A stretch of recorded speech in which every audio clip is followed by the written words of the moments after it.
तरफ से और मेरे साथ आए टीम की तरफ से नमस्कार। साथियों, मेरा नाम किशन सहाय, मैं पुलिस में आईजीपी के पद पर हूँ। अभी पुलिस हेडक्वार्टर जयपुर में आरएस विभाग में मेरी पोस्टिंग है। अब सबसे पहले तो मेरे साथी है विष्णु जी, ये प्रैक्टिकल करके जादू टोने अंधविश्वासों का भेद बोलेंगे। तो जो बच्चे इधर जो बोल रहे हैं वो सब इधर नजदीक आ जाए, नहीं तो फिर बाद में पछताएंगे कि हमने देखा नहीं, हम चूक गए, फिर वो सब शिकायत करेंगे। तो ये बाहर बच्चे बोल रहे हैं, उनको थोड़ा घोषणा करता अंदर आ जाएंगे, तो फिर पिछड़ जाएंगे, उनको पता नहीं लगेगा। एक बार बाहर के बच्चे आवाज करेंगे इधर। इधर जितने भी बच्चे खड़े हैं और जो भी साथी खड़े हैं उनसे मेरा निवेदन है कि कुर्सियों पे बैठे। ये इधर कॉफी स्टॉल के पास में जितने भी साथी खड़े हैं उनसे मेरा निवेदन है कुर्सियों पे बैठे। बहुत ही इतनी देर से हम जिन्हें सुनने के लिए बेसब्री से इंतजार कर रहे थे, माननीय किशन साई जी साहब, उनका वक्तव्य बहुत ही महत्वपूर्ण है हम सभी के लिए। अब ये विष्णु को प्रैक्टिकल करेगा और वो आपको भेद बोलेगा, ये चीजों के पीछे रीजन कारण क्या होता है। अब एक कोई अपना साथी आ जाए जिसने पहले से प्रोग्राम नहीं देखा हो। आपने देखा क्या पहले? बगैर देखा ये जैकेट होगा,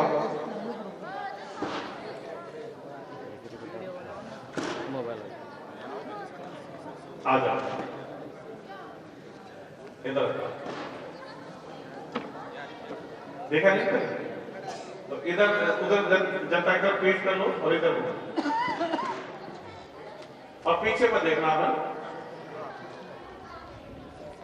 पीछे में देखना।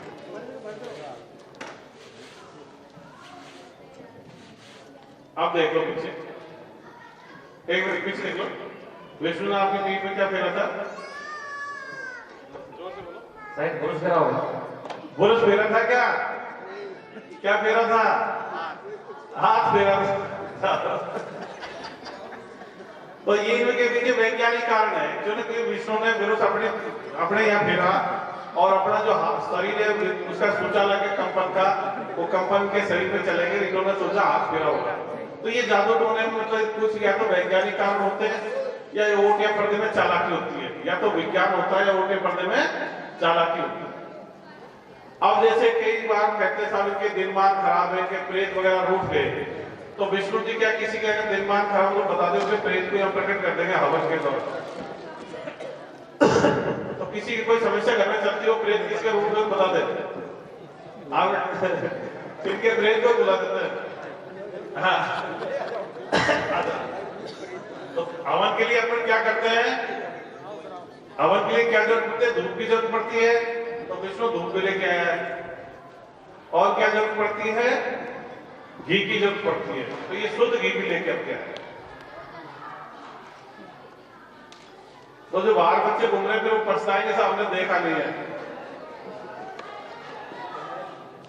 इसको वहां से अब इनके हवन को देखो, विष्णु जी अंदर अंदर घूमे, मंत्र पढ़ेंगे, इनका जो प्रेत है वो प्रकट हो जाएगा। अभी नारा चल रहा है इनका। हाँ, प्रकट नहीं हो रहा, देखो नाराज है, आ नहीं पा रहा। इन्होंने बहुत दिन से इसको क्या प्यासा रखा हुआ है, इसलिए नहीं आ पा रहा। तो बुलाओ इनके प्रेत को, ऐसे क्या है? बहुत नाराज है सर, कई दिनों आएगा पर तो टाइम। आप थोड़ा थोड़ा नजदीक आ रहा है। तो देखो इनका हवन से मारकर इनका प्रेत रखना चाहिए।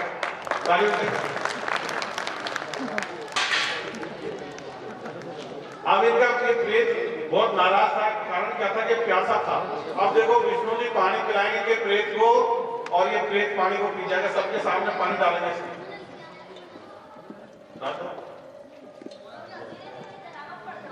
सबके सामने पानी डाला है और ये प्रेत इस पानी को पी जाएगा।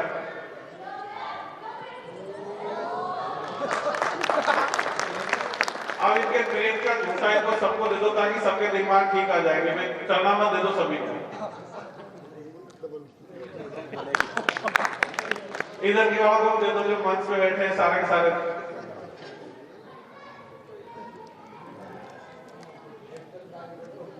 अब ये सिस्टम हम बता देते हैं।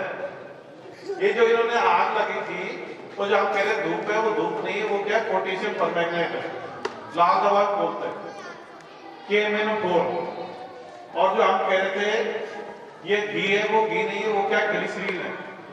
अब ग्लिसरीन में और पोटेशियम परमैंगनेट में रासायनिक क्रिया हुई, आप मंत्र पढ़ो, गाली दो, चुपचाप रहो, आग तो लगनी है। तो यही रासायनिक शक्ति इसमें वो है रासायनिक क्रिया। अब ये जो जग है ये बाहर से आपको एक दिख रहा है, लेकिन अंदर इसमें 2 परत है और दोनों परतों के बीच में छेद है। तो जैसे ये पानी डालेंगे विष्णु जी ऊपर डालो,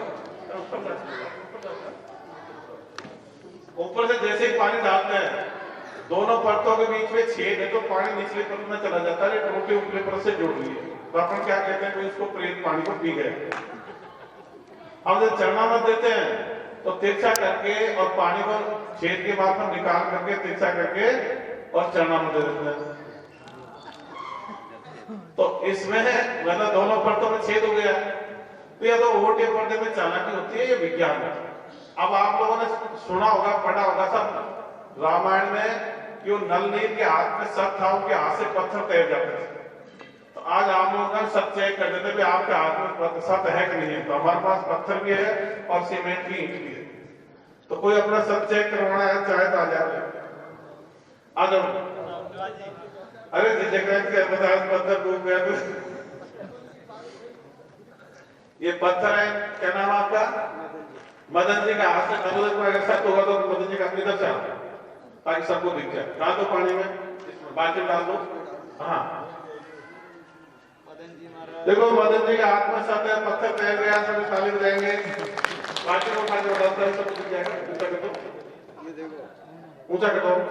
देखो दिख रहा है पत्थर तैरता हुआ, तो मदन जी के हाथ में सत रख लो। अब देखो कोई और भी आ जाए, आप आ जाओ, ये महिला को भेजो, माई को भेजो, जाओ बस आप जाओ, आप जाओ। आओ माई को चेक कर देते हैं। आ जा,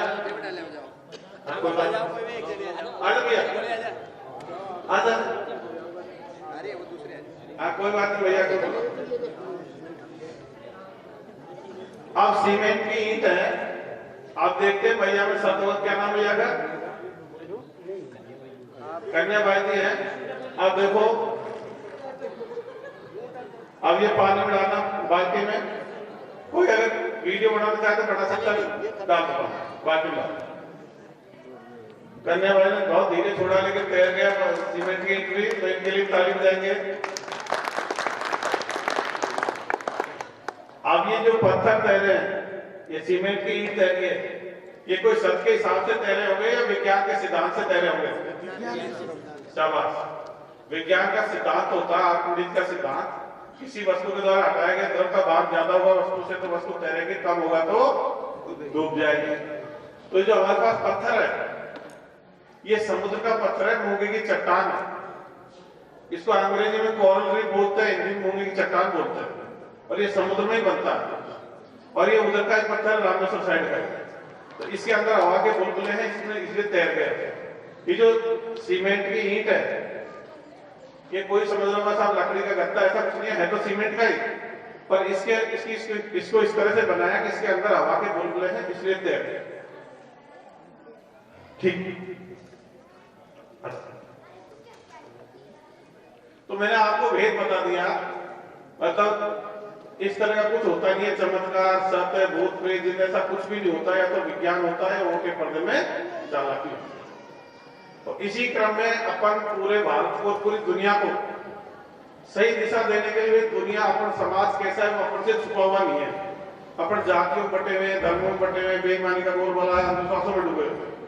कैसा समाज होना चाहिए वो उस बैनर पे लिख दिया, मानवतावादी विश्व समाज।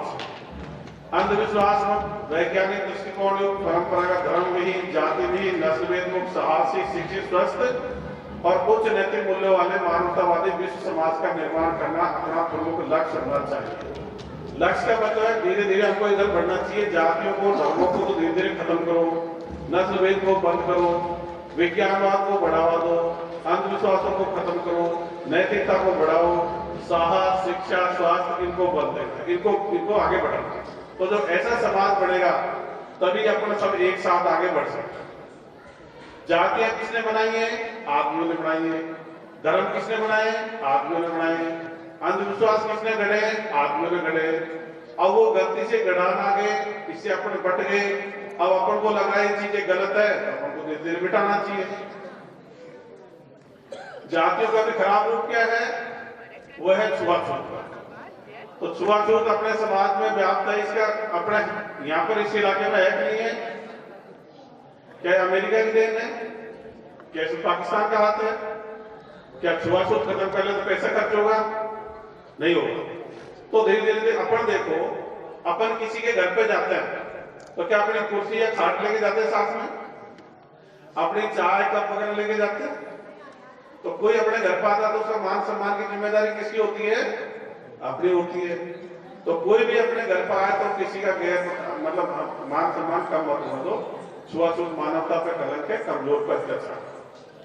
अब वर्तमान में जाति की इसलिए भी जरूरत नहीं है। अपने के सब जात धर्म के बच्चे एक साथ पढ़ रहे हैं, टीचर सब जात धर्म के हैं तो अपनी शिक्षा व्यवस्था एक कर रही है। अधिकारी, कर्मचारी, नेता सब जात धर्म के हैं, बस ट्रेन में अपने एक साथ चल रहे हैं, परिवहन के साधन एक कर रहे हैं, प्रशासनिक व्यवस्था एक करिए, लोकतांत्रिक व्यवस्था एक करिए। अपने एक दूसरे का ब्लड चढ़ जाता है, नहीं चढ़ जाता है, तो विज्ञान भी अपन को एक कर रहा है। तो इसलिए अब जातियों के धर्मों की जरूरत नहीं है। अब अंधविश्वास क्या है? तो अपन इस पेड़ से समझा दिया। अंधविश्वास रूपी पेड़, इसकी जड़ पर लिख रखा है विज्ञान भूख, ईश्वर, अल्लाह, गॉड, वाहेगुरु, ये अंधविश्वास की जड़ है। इसके तने पर लिख दिया धर्म या पंथ। ये धर्म अंधविश्वास को बढ़ाते हैं।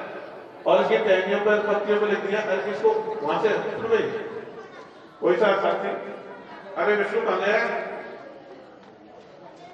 कोई सा साथी इसको उखाड़ के नजदीक लिया गया, इसको नजदीक यहाँ दूर से दिखते नहीं है। इसकी टहनियों पर, पत्तियों की स्वयं, भूत प्रेत, आत्मा, चुड़ैल, डाकण, देवी देवता, फरिश्ते, जिन्न, शुभ अशुभ अवतार, पैगंबर, ये इसकी सब टहनियां पत्तियां। इसमें जो विभिन्न पक्षी, इसमें जो पक्षी बैठे विभिन्न रंगों के, ये विभिन्न धर्मों के लोग आ गए धार्मिक दृष्टिकोण के, और जो पक्षी उड़ गए वो वैज्ञानिक दृष्टिकोण के। नजदीक आओ, किसी को फोटो वीडियो लेने को ले सकता है।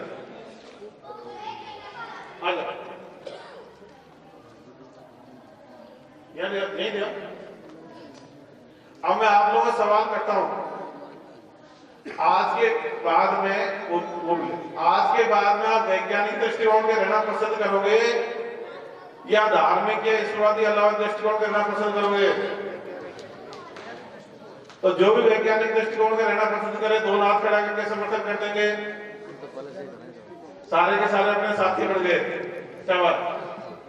एक दूसरा पेड़ है अपना, फोटो लेना चाहो ले सकते हो। एक दूसरा पेड़ है विज्ञान तकनीकी पेड़, इसको भी हम,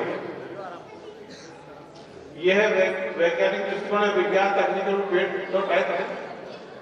इसकी जड़ पर लिख रखा वैज्ञानिक दृष्टिकोण, इसके तने पर लिख रखा वैज्ञानिक खोज, और इसके टहनियों पर, पत्तियों पर जितने विज्ञान की बातें हैं, सैटेलाइट है, मोबाइल है, जितने बस सब इसकी टहनी पत्ती हैं।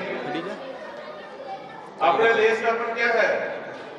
जड़ और तना तो ये वाला लेके बैठे हैं और टहनी पत्ती वैसी चाह रहे हैं, और चाहते तो विज्ञान बढ़ जाए, और लेकिन अंधविश्वास लेके बैठे हैं, इसलिए अपना देश आगे नहीं बढ़ रहा। तो जब तक वो तो जब तक टहनी पत्ती मतलब जड़ और तना वो नहीं होगा, तब तक टहनी पत्ती वो नहीं आएगी, ईश्वरी आएगी। अपने प्रधानमंत्री जी क्या कहते हैं कि साहब विज्ञान तकनीकी में आत्मनिर्भर बढ़ जाओ, और लेकिन एक तो धार्मिकता अंधविश्वास फैला रहे हैं। तो ऐसे मान लो नैनवा से आपको बूंदी की बस में बिठा दिया जाए, फिर कहा जाए तुम, मैं तुम्हारे लिए ढंग से मतलब प्रार्थना करता हूं या तुम्हारे लिए मतलब शुभकामनाएं देता हूं, तुम ढंग से नगर बोर्ड पहुंच जाओ, तो उल्टा जा सकते हैं क्या? तो इसलिए जब तक वैज्ञानिक दृष्टिकोण नहीं बढ़ेगा अनुसार छूटे नहीं, तब तक हम आगे बढ़ नहीं पाएंगे, चाहे कोई कितना प्रयास करें। ये बैनर है अपना असली, इसमें इस तरह के समाज की अपन को जरूरत है। तो मैंने आपसे पहले कहा था छुआछूत मतलब समाज पे कलंक के कमजोर पर अत्याचार था। सब साथी अपने अपने गांव से अपने घर से छुआछूत बंद कर दोगे, खत्म कर दोगे, सभी सहमत हो? इसके लिए भी दोनों हाथ खड़ा करके समर्थन करेंगे। शाबाश। इसमें एक शब्द लिखा है साहसी। अपन क्या करते हैं, बचपन से बच्चों को डर को कमजोर बढ़ाते हैं। अपन कभी भूत से डराएंगे, कभी जिन से डराएंगे, कभी पुलिस से डराएंगे, कभी कभी तो आबू से डराते हैं जो होता ही नहीं है। आज आपको बड़े वालों का आबू बता दूं क्या? ये ईश्वर, अल्लाह, गॉड, भगवान, देवी देवता, भूत, जिन, ये बड़े वालों का आबू है। ये भी नहीं होते, लेकिन बड़े बड़े से डरते। स्वस्थ रहने के लिए खेल कूदों के ज्यादा से ज्यादा आयोजन करो।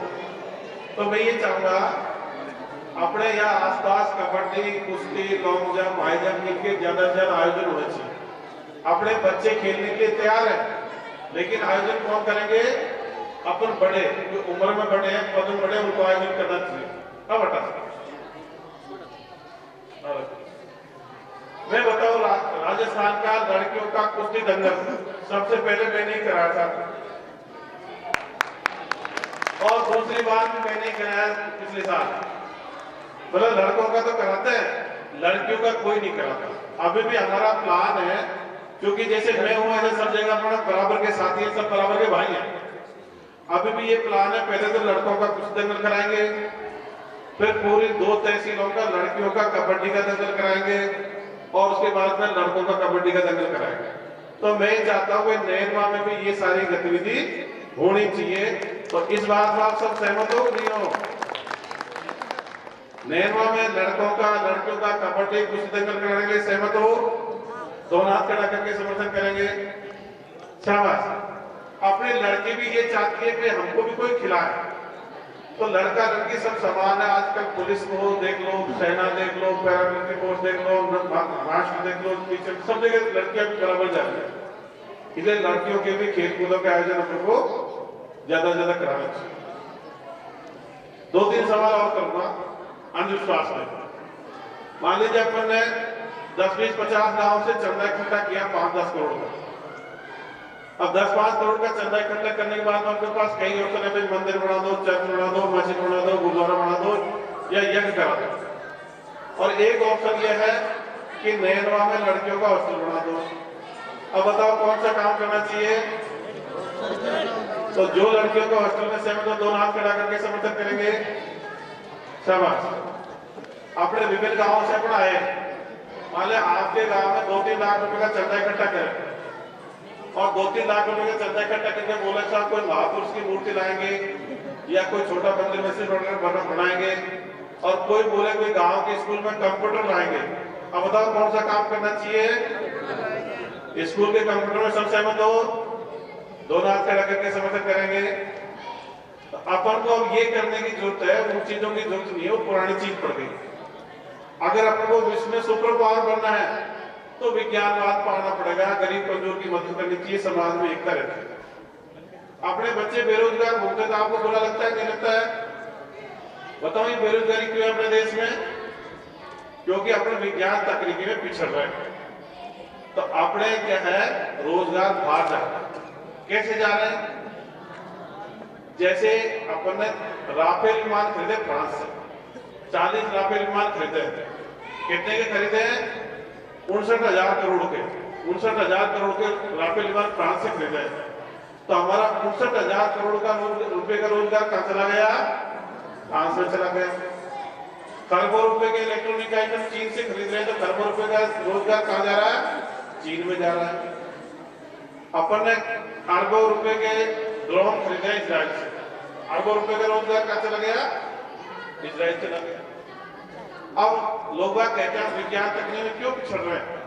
तो बहुत सारे क्या बोलते हैं कि हमारी शिक्षा व्यवस्था खराब है, लेकिन ये झूठी बात है। अपन ने जो पढ़ाई करी है और जो अपने बच्चे पढ़ रहे हैं, वो विश्व स्तर की पढ़ाई है। जो चीन में, रूस में, फ्रांस में, यूक्रेन में, अमेरिका के जो बच्चे पढ़ रहे हैं ना, वो अपने बच्चे पढ़ रहे हैं, कोई फर्क नहीं है। इसको कैसे समझ सकते हैं? मान लीजिए अपना कोई बच्चा 12वीं क्लास में और उसके बाद बायोलॉजी साइंस है और उस बच्चे का यहाँ डॉक्टर में सिलेक्शन नहीं हुआ, तो वही बच्चा चीन में, यूक्रेन में, कजाकिस्तान में जाके एमबीबीएस कर रहा नहीं कर रहा। अगर 12th में बराबर की पढ़ाई नहीं पढ़ा होता तो वहां जाके पढ़ लेता क्या? और फिर वही पढ़ाई पढ़ता है जो वहां का बच्चा पढ़ रहा है। इसका मतलब क्या हुआ कि अपनी पढ़ाई तो विश्व स्तर की है, पर ये चूक कहां हो रही है? वो चूक वो पेड़ों को हो रही है अपने धार्मिक दृष्टिकोण के। अपने दिमाग काम नहीं कर रहा, अपने दिमाग बंधे हुए हैं। धार्मिक आदमी का दिमाग बंधा रहता है, चाहे भले वो आधुनिक शिक्षा पढ़ाओ।